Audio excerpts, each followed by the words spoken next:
एक तरफ हिमालय की गगनचुंबी पर्वतमालाएं तो दूसरी तरफ चालबाज चीन। 11,000 फीट की ऊंचाई का ये वो इलाका है जो सैन्य रणनीति के लिहाज से भारत के लिए काफी मायने रखता है, लेकिन चीन इस इलाके पर नजरें गड़ाए बैठा है। नॉर्थ ईस्ट का ये इलाका सामरिक तौर से बेहद संवेदनशील है और यही वजह है कि चीन की सेना गाहे बगाहे यहाँ अपनी धौंस जमाने की कोशिश करती रहती है।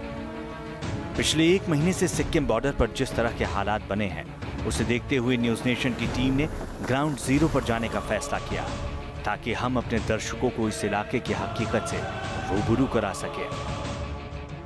न्यूज नेशन की टीम आ चुकी है देश के पूर्वोत्तर राज्य सिक्किम में। जी हां, वही राज्य जिसकी सीमा को लेकर भारत और चीन के बीच विवाद लगातार बढ़ता जा रहा है। दरअसल सिक्किम की सीमा पूर्व और उत्तर में चीन से लगती है, पश्चिम में नेपाल से, जबकि पूर्व का कुछ इलाका भूटान की सीमा से लगा हुआ है। इन्हीं 32 किलोमीटर की सीमा पर एसएसबी के जवान दिन हो या रात भारत की सीमा की रक्षा करते हैं। तो आज हम आपको लेकर के चलेंगे एसएसबी के आखिरी पोस्ट लुंगथुन और पदम चीन तक। साथ ही ये भी बताएंगे कि आखिर किस तरह से नाथुला में चीन घुसपैठ करने की कोशिश करता है और किस तरह से उस चिकन नेक को हासिल करने के लिए लगातार कोशिश करता है। यहाँ सीमा सशस्त्र बल के जवान हर मुश्किल हालात का मुकाबला करते नजर आते हैं और इसी इलाके से कुछ दूरी पर वो जगह है जहाँ इन दिनों तनाव बढ़ा हुआ है। भारत, चीन और भूटान के बीच पदम चीन और लुंगथुंग एक ऐसा बॉर्डर पोस्ट है जहाँ से ड्रैगन की साजिश नजर आती है। ये सीमा सशस्त्र बल का आखिरी पड़ाव है जहाँ से एसएसबी के जवान सरहद की निगहबानी करते हैं। न्यूज नेशन की टीम भी चीन और भारत के बीच बढ़ते सीमा विवाद को लेकर लुंगथुंग और पद्मचीन चौकी पर पहुंची। न्यूज नेशन की टीम भारत और चीन की सीमा के बेहद करीब पहुंच चुकी थी। हम लुंगथुंग पोस्ट पर पहुंचे जहां से डोकला करीब 50 किलोमीटर की दूरी पर है। इस पोस्ट पर दिन में भी अंधेरा छाया रहता है। डरा देने वाले सन्नाटे के बीच जवानों को सरहद की निगरानी करनी होती है, लेकिन सिक्किम के इस रण क्षेत्र में जवानों का हौसला देखते ही बनता है। ग्राउंड जीरो से अपनी रिपोर्ट के दौरान हमने ये भी जानने की कोशिश की कि आखिर जवान इतनी मुश्किल हालात में रहते कैसे हैं, उनकी ट्रेनिंग कैसी होती है और इतनी ऊंचाई पर वो खुद को कैसे फिट रखते हैं। लुंगथुंग से कुछ दूरी आगे जाने पर ही वो तमाम इलाके हैं जो कि चीन से पूरी तरह से लगे हुए हैं, सटे हुए हैं। उनमें से डोकाला की बात की जाए या फिर जहां पर अभी सबसे ज़्यादा विवाद पनप रहा है नाथुला की, उन जगहों पर भी चीन जो है वो अपनी नापाक हरकतों को लगातार अंजाम दे रहा है। ये जो विवाद है दरअसल रोड बनाने को लेकर के है, जिसका भूटान हो या भारत विवाद करता है, क्योंकि सामरिक दृष्टि से ये बेहद महत्वपूर्ण हो जाता है। अगर चीन इन इलाकों में रोड बनाने में कामयाब होता है तो एक तरह से वो भारत की ये जो सीमा है, पूर्वोत्तर जो राज्य हैं, वहां पर घुसपैठ कर लेगा और कहीं ना कहीं ये एक बड़ा खतरा साबित हो सकता है। इसीलिए भारत हो या भूटान उन इलाकों में लगातार ये कोशिश कर रहा है कि चीन को ज़्यादातर पीछे ढकेला जा सके, क्योंकि चीन जो है वो मैकमोहन लाइन को नहीं मानता है और इन्हीं वजहों से भारत और चीन के बीच विवाद जो है वो थमने का नाम नहीं ले रहा।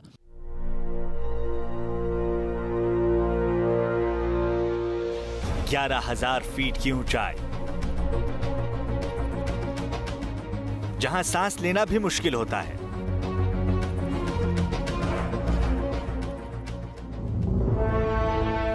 उस दुर्गम इलाके में तैनात हैं हमारे हिंद के जवान। दिन रात करते हैं देश की निगहबानी। तंग हालात में भी अपने मोर्चे पर रहते हैं डटे।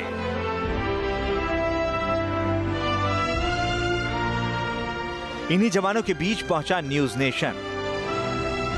भारत चीन सीमा के ग्राउंड जीरो पर न्यूज नेशन ने जाना जवानों का हाल। आखिर इतने मुश्किल हालात में कैसे रहते हैं जवान। सीमा पर टेंशन वाले माहौल में यहां कैसी है सुरक्षा व्यवस्था।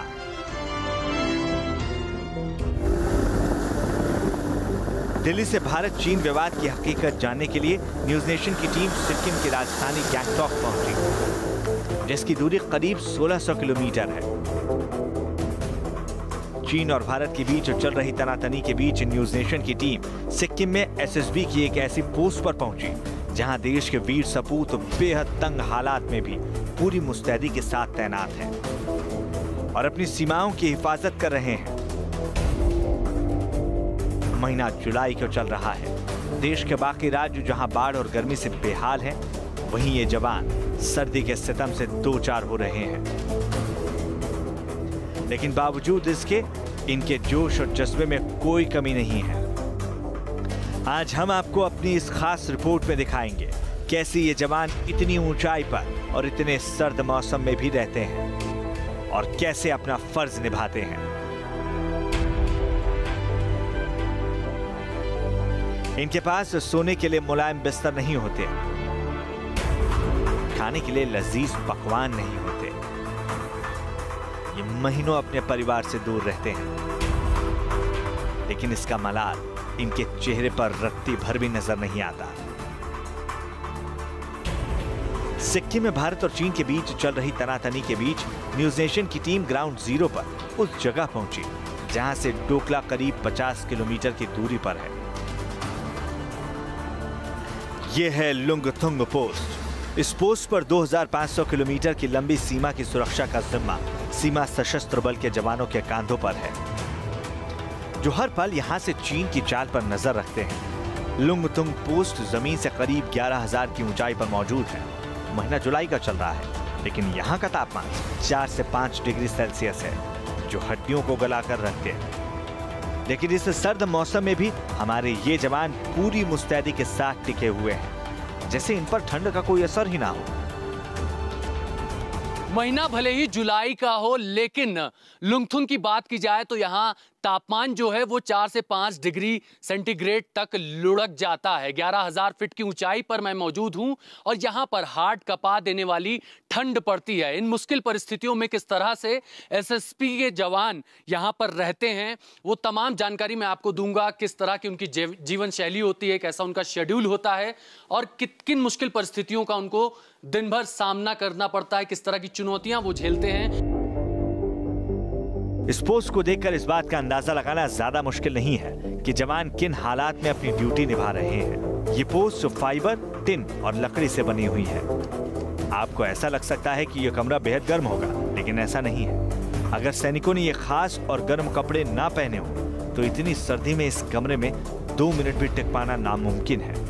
जिस हिसाब से यहाँ पर ये बीओपी बनी है, ये किस तरह से बनाई गई है और इससे किस तरह से आपको राहत मिलती है? सर्वप्रथम मैं बताना चाहता हूँ, ये फाइबर सीट है। ये जब तेज हवा चलती है, ठंडी बर्फीली हवा, तो ये उसे रोकती है ताकि वो अंदर ना सके। सबसे पहली बात इसका ये काम है, मुख्यतः ये काम आप देख सकते हैं। और ये अर्धनिर्मित जो है सेमी परमानेंट है, ये बनी हुई ये बिल्डिंग, और इसमें इस्तेमाल किया गया है मोटा मोटी ये समझ लीजिए टीन का, और इसमें कुछ हमारे साथ इसमें लकड़ी का इस्तेमाल किया गया है ताकि जो बाहर की ठंड हो वो अंदर ना आ सके। इसके मार्फत ये कुछ गर्म रहता है। ठीक, और भी बोलना? तो बिल्कुल आप देख सकते हैं कि यहाँ पर जो बाहरी हिस्सा है इस बीओपी का, उसको बनाया गया है। यहाँ पर देखिए ये इस्तेमाल किया गया है जिससे कि जो बाहरी बर्फीली हवाएं हैं वो अंदर दाखिल ना हो सके। दूसरी तरफ आप देखिए ये टीन से निर्मित है, ये भी पूरी तरह से प्रोटेक्टेड है। यहाँ इसके थ्रू भी आप जो मजबूती भी मिलती है, साथ ही साथ बर्फीली हवाओं से भी ये सुरक्षा प्रदान करती है। अंदर हम जाते हैं रूम में, किस तरह की परिस्थितियां होती हैं, किन मुश्किल परिस्थितियों में एसएसबी के जवान रहते हैं। ये देखिए ये प्लाईवुड से पूरी तरह से बनाया गया है। 11,000 फीट की ऊंचाई पर इसी तरह का निर्माण किया जा सकता है। बेहद मुश्किल परिस्थितियां होती हैं। जैसा कि हमने आपको बताया कि जुलाई महीने में भी यहाँ का तापमान 4 से 5 डिग्री सेल्सियस है, तो जरा सोचिए कि नवंबर और दिसंबर के महीने में यहाँ का मंजर कैसा होता होगा। ग्राउंड जीरो से अपनी रिपोर्ट के दौरान हमारे संवाददाता ने खुद खास कपड़े पहने और जूते भी पहने, क्योंकि इस इलाके में 1 मिनट भी यहाँ रुकना मुश्किल है। मेरी बात की जाए तो इस डिग्री सेंटीग्रेड में भी आप मेरे वेशभूषा को देख सकते हैं। मैंने जैकेट पहन के रखी हुई है। नीचे अगर देखा जाए तो ये बर्फीले शूज़ मैंने पहन रखे हैं। ये वो शूज़ होते हैं कि जब आप पूरी तरह से बर्फ में चलने के काम आते हैं और आपको ठंड और से बचा करके रखती है। तो इन तरह की मुश्किल परिस्थितियों में एसएसबी के जवान 2500 किलोमीटर लंबी सरहद पर हमारी रक्षा करते हैं, चाहे नेपाल की सीमा हो, भूटान की सीमा हो या पूर्वी सिक्किम और उत्तरी सिक्किम की बात की जाए तो चीन से लगी हुई सीमा हो। इन मुश्किल परिस्थितियों में दिन रात हर वक्त एसएसबी के जवान अलर्ट रहते हैं, सतर्क रहते हैं और हमारी हिफाजत करते हैं। दरअसल सर्दी के मौसम में यहाँ 2 से 3 फीट चौड़ी बर्फ की चादर बिछ जाती है। ऐसे में जवानों की परेशानी दोगुनी हो जाती है।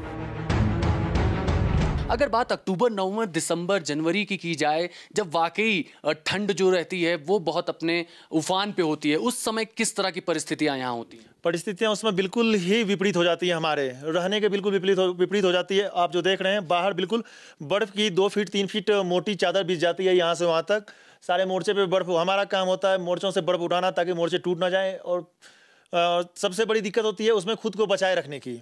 आप किस तरह बर्फ़ में सर्वाइव करते हैं। और संचार की व्यवस्था में थोड़ी परेशानी होती है। और ये आवागमन में जैसे नीचे जाना हो किसी कारणवश या कुछ हो, जैसे किसी को छुट्टी जाने, उसमें थोड़ी सी परेशानी होती है क्योंकि ये रास्ता पूरा ब्लॉक हो जाता है पूरी तरह। कभी कभी तो 2-3 दिनों तक बिल्कुल ब्लॉक रहता है।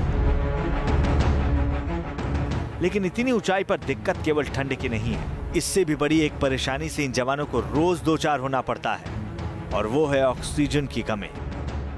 ऑक्सीजन की मात्रा यहाँ पे बहुत ज्यादा कम हो जाती है। इन मुश्किल परिस्थितियों से किस तरह से निपटते हैं एसएसबी के जवान? जब ऑक्सीजन की मात्रा कम हो जाती है तो आप किस तरह से निपटते हैं? किस तरह के संसाधन आपके पास है? ऑक्सीजन की कमी यहाँ तो बनी रहती है निरंतर। 13% ऑक्सीजन है जो कि नीचे 21% से काफ़ी कम है। लेकिन ये बात तो जुलाई के महीने की। जी बिल्कुल। और जब हमारे पास ऐसा कुछ होता है तो हमारे पास एक ट्रेंड बंदा रहता है जो जिसने कि मेडिक्स कोर्स कर रखा हो। इस दौरान हमने ये भी जानने की कोशिश की कि अगर कोई जवान ऑक्सीजन की कमी से जूझता है तो उसे कैसे मेडिकल हेल्प दी जाती है। तो हमारे साथ हैं हमारे ये जवान दिनेश सिंह उस्ताद, ये बताएंगे आपको। आप दिखाइए इनको किस तरह से ऑक्सीजन दिया जाता है। बिल्कुल, यहाँ पर ऑक्सीजन सिलेंडर की व्यवस्था की गई है। अगर कोई जवान ऑक्सीजन की कमी महसूस करता है तो उस वक्त इस तरह से एक तरह का फर्स्ट एड दिया जाता है जिससे कि वो तुरंत कम बैक कर सके, फिटनेस लेवल उसका मेंटेन हो सके। किस तरह से ये काम करता है, जरा एक डेमो करके हमको बताइए। आपको मैं बताना चाहता हूं कि ये हमारे जवान जो मतलब 11,000 हाइट के ऊपर हैं, तो इसलिए हम इसको जो नॉर्मल उसको बीपी नहीं मिल रहा है तो उनके लिए हम 20 कर सकते हैं। और इसके ऊपर से जो हाई हो रहा है तो हम 80 तक ले जा सकते हैं। और नॉर्मल 20 से 40 के क्षमता रखता है ये। तो इस तरह की परिस्थितियां होती हैं। अगर ऑक्सीजन की मात्रा कम हो जाती है तो सिलेंडर यहाँ पर बाकायदा रखा गया है बीओपी में, लुंगथुंग बीओपी में और तमाम जितनी भी बीओपी हैं, क्योंकि लगातार हाइट जो है, फीट जो है वो बढ़ती जाती है। 11,000, 12,000, 13,000। नेपाल की बात की जाए तो 13,000 फीट की ऊंचाई पर वो सीमा पर मौजूद होते हैं एसएसबी के जवान। हम ये भी जानना चाहते थे कि हमारे जवानों की दिनचर्या कैसी होती है, वो कितने बजे सोते हैं, कितने बजे उठते हैं और कैसे इतनी सर्द हालात में ट्रेनिंग लेते हैं। हमें अपने सारे सवालों का जवाब सब इंस्पेक्टर सोनू कुमार से मिल गया। मैं दाखिल हो रहा हूं लुंगथुंग बीओपी के दूसरे रूम में, जो कि यहां पर बनाया गया है ठीक उसी तरह से बनाया गया है जिस तरह से पहला कमरा बनाया गया था। चूंकि रात का वक्त है और सुबह सनराइज के वक्त तमाम जो शेड्यूल होता है वो देखना पड़ता है, इसलिए सोने का जो समय है और उठने का जो समय है, पूरा शेड्यूल क्या है वो हम जानने की कोशिश करते हैं। क्या शेड्यूल होता है आपका पूरा? सर्वप्रथम सुबह हमारा स्टैंड 2 होता है जिसमें कि हम बिल्कुल फ्रेश होकर सभी मोर्चे देखते हैं, चेक करते हैं कि जो है चारों बगल हम ठीक हैं, सुरक्षित हैं। क्योंकि हमारे एक संतरी हमारे हमेशा लगे रहते हैं रात भर। लेकिन सुबह सारे जवान जाते हैं अपने मोर्चे में और अपने क्षेत्र की निगरानी करते हैं कि हमारा क्षेत्र जो पूरी तरह सुरक्षित है कि नहीं। और बस स्टैंड 2 के बाद हमारा पीटी का टाइम होता है 6 बजे, 6 से 6:40 तक हमारा पीटी टाइम चलता है। और उसके बाद फिर ब्रेकफास्ट होता है हमारा। और ब्रेकफास्ट के बाद 8 बजे से फिर दूसरा पीरियड शुरू होता है हमारा, परेड पीरियड, जिसमें कि एक पार्टी हम निकालते हैं पेट्रोलिंग के लिए ताकि अब इस क्षेत्र पर अपना दबदबा बना रखे। और अभी तनाव भी ज़्यादा है। बिल्कुल, और लोगों को पता चले, हमारे प्रेजेंस के बारे में पता चले, हम आते हैं इधर जाते हैं। और बाकी कुछ जो हमारी नफड़ी बस्ती है बंदे, हमारा ये जो मेंटेनेंस, अपने एरिया का हम मेंटेनेंस करते हैं बिल्कुल। और फिर उसके बाद 12 बजे हमारा पीरियड ख़त्म होता है, लंच टाइम होता है। लंच टाइम के बाद फिर हमारा नेक्स्ट पीरियड शुरू होता है। उस वक्त मैं या कोई जो हमारे हेड कांस्टेबल उस्ताद हैं वो ट्रेनिंग देते हैं या सिखाते हैं जो हमारा है कार्य करने की हमारी कार्यशैली है, उसके बारे में फिर से उनको रिफ्रेश किया जाता है, उनको क्लास लिया जाता है और 4 बजे तक हमारा वो पीरियड चलता है। इस दौरान सब इंस्पेक्टर सोनू कुमार ने हमें एक खास बात भी बताई।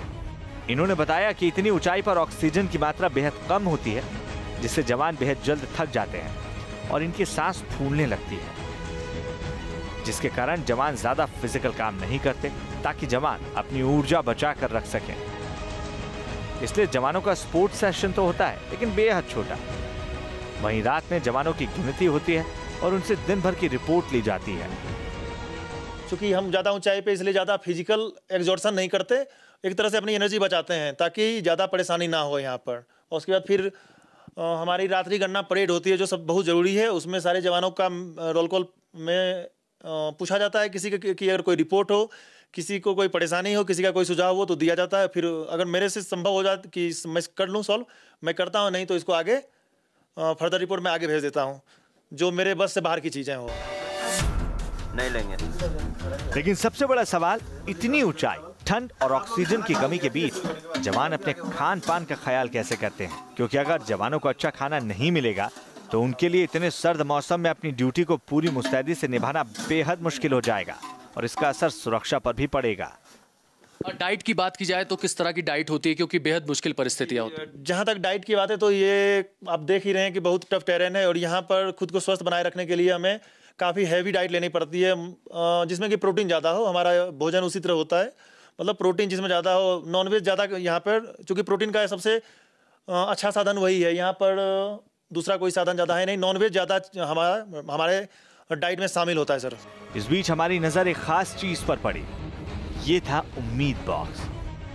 ये एक यहाँ पर उम्मीद नाम का एक बॉक्स है, ये क्या है इसके बारे में जानते हैं। ये जो बॉक्स ही नजर आ रहा है ये क्या है? ये एसएसबी कर्मियों के लिए, जैसे किसी का कोई सुझाव हो, किसी को कोई परेशानी हो और ये आगे देना हो, ये खबर अपनी आगे देनी हो उनको, तो ये उम्मीद बॉक्स में वो अपना जो है सजेशन डाल सकते हैं, इसमें सुझाव डाल सकते हैं या जो भी उनकी मांगे हो इनमें डाल सकते हैं। ये उम्मीद बॉक्स जो है ये हमारे हेडक्वार्टर जाता है यहाँ से। बिल्कुल, अगर किसी तरह की कोई समस्या हो, दिक्कत हो तो इस बॉक्स के जरिए सीधे हेडक्वार्टर तक सूचना पहुंचाई जा सकती है। अब तक हमने जाना कि हमारे जवान यहाँ रहते कैसे हैं, कैसे ट्रेनिंग करते हैं, क्या खाते हैं, लेकिन इतनी ऊंचाई पर जवान मनोरंजन के लिए क्या करते हैं ये भी हम जानना चाहते थे। नजर से मिलाई मजा आ गया। कंचनजंगा की पर्वतमालाओं के बेहद नजदीक 11,000, 12,000, 13,000 की ऊंचाई पर ये जवान दिन रात मेहनत करते हैं, अलर्ट रहते हैं। इन मुश्किल परिस्थितियों में ये खुद को मनोरंजन के साधन भी ढूंढते रहते हैं। जैसे कि अभी आप देख सकते हैं कि ये लोग रात के वक्त किस तरह से एक दूसरे में जोश जज्बा भरने की कोशिश करते हैं और इस तरह से ये लोग गुनगुनाते हैं, गीत गाते हैं, क्योंकि यहाँ पर जो नेटवर्क है वो भी बेहद ना के बराबर रहता है और इन परिस्थितियों में ये लोग खुद से ही अपना मनोरंजन करते हैं। आप देख सकते हैं कि यहाँ पर टीवी भले ही मौजूद है लेकिन बैड वेदर कंडीशन की वजह से वो काम नहीं कर रही है। तो इन परिस्थितियों में ये जवान अपने आप को एंटरटेन करने के लिए दिन रात मेहनत करने के बाद इस तरह से मनोरंजन का साधन खोजते हैं, तलाशते हैं। यहाँ पर जो जवान मौजूद है उनसे बातचीत करते हैं। ये बताइए, आप लोग मनोरंजन के लिए भी थोड़ा बहुत समय निकाल लेते हैं, लेकिन कोई गीत अगर आप अभी गुनगुनाना चाहें तो कौन सा गीत हो? मैं आपको अपना एसएसबी शीर्षक गीत सुनाना चाहता हूं जो कि हमारी आन बान और शान है। सावधान, एसएसबी गीत शुरू कर। जोश भरा है सीने में, है हथेलियों पर जान, सीमाओं पर अपने ध्वज का हम रखते हैं मान, हर कुर्बानी देने को तैयार खड़े हर पल, हम हैं सशस्त्र सीमा बल, हम हैं सशस्त्र सीमा बल। सिर्फ सुरक्षा दुश्मन से नहीं है लक्ष्य हमारा, धर्म हमारा है सेवा और प्रेम भाईचारा, देश की खातिर मर मिटने का है संकल्प अटल, हम है सशस्त्र सीमा बल, हम है सशस्त्र सीमा बल, सुरक्षा दुश्मन से नहीं है लक्ष्य हमारा, धर्म हमारा है सेवा और प्रेम भाईचारा, देश के खातिर मर मिटने का है संकल्प अटल, हम है सशस्त्र सीमा बल, हम है सशस्त्र सीमा बल, हम है सशस्त्र सीमा बल। इसको कट कीजिए, फिर से कीजिए, ये थोड़ा गड़बड़ हो गया। बड़ा है सीने में है हथेलियों पर जान, सीमाओं पर अपने ध्वज का हम रखते हैं मान, हर कुर्बानी देने को तैयार खड़े हर पल, हम है सशस्त्र सीमा बल, हम है सशस्त्र सीमा बल, सिर शत्रु की चालों पर दांतों में हथियार, लेकिन दिल में हर भारतवासी के लिए सच्चा प्यार, धर्म अभिमान हिमालय और मन गंगा जल, हम है सशस्त्र सीमा बल, हम है सशस्त्र सीमा बल, सिर्फ सुरक्षा दुश्मन से नहीं है लक्ष्य हमारा, धर्म हमारा है सेवा और प्रेम भाईचारा, देश के खातिर मर मिटने का है संकल्प अटल, हम है सशस्त्र सीमा बल, हम है सशस्त्र सीमा बल, हम है सशस्त्र सीमा बल।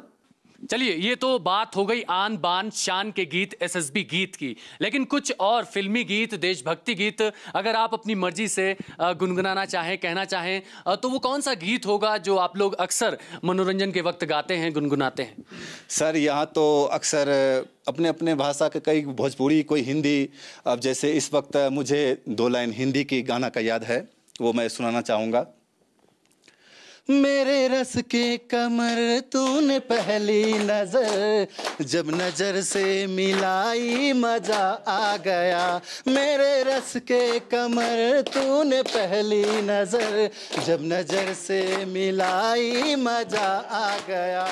घर से कोसों दूर इतने खराब मौसम में यही नाच गाना इन जवानों को तरोताजा रखता है, क्योंकि ये जवान महीनों अपने परिवार वालों से नहीं मिल पाते, उनसे बातें नहीं कर पाते।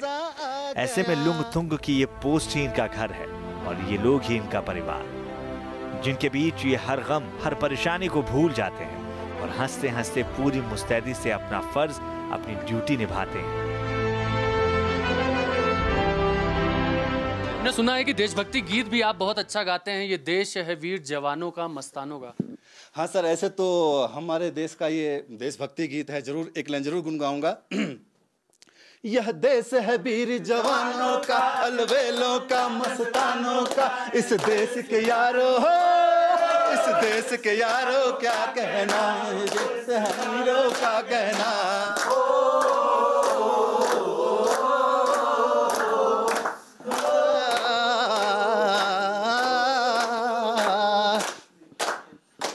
तरह से ये लोग कभी कभार कुछ वक्त ही सही अपने लिए निकाल लेते हैं, क्योंकि ये परिवार से दूर होते हैं, कई कई महीनों तक ये परिवार से दूर रहते हैं। एक और सवाल मैं आपसे जानना चाहूँगा, इन मुश्किल परिस्थितियों में जब आप घर परिवार से दूर रहते हैं तो निश्चित रूप से परिवार की याद आती होगी। याद तो आती है सर, लेकिन यही हमारे यहाँ पे हमें तो यही हमारा परिवार है, इनके साथ रहते हैं, पता नहीं चलता, थोड़ी याद आती है घर की, लेकिन इनके साथ रहकर जो है घर की उतनी कमी महसूस नहीं होती, क्योंकि यही हमारा परिवार है। क्योंकि हम यहाँ घर से बाहर हैं, हमारा परिवार यही, हमारा सुख दुख देखने वाले यही हैं, इनके सुख दुख देखने वाले हम हैं। तो बिल्कुल यही जज्बा है, यही जोश है, यही जुनून है जो कि बताता है कि सशस्त्र सीमा बल के जवान भले ही कई 100 किलोमीटर, 1000 किलोमीटर अपने घर परिवार से दूर रहते हैं, लेकिन बावजूद उसके ये जो आप देख रहे हैं बीओपी में, जवान एक दूसरे के फैमिली की तरह होते हैं, इस तरह से घुल मिल जाते हैं, एक दूसरे का सुख दुख दर्द बांटते हैं और समय मिलता है तो थोड़ा बहुत मनोरंजन भी कर लेते हैं। वीडियो जर्नलिस्ट अनूप यादव के साथ अभिषेक पांडे, न्यूज नेशन, सिक्किम।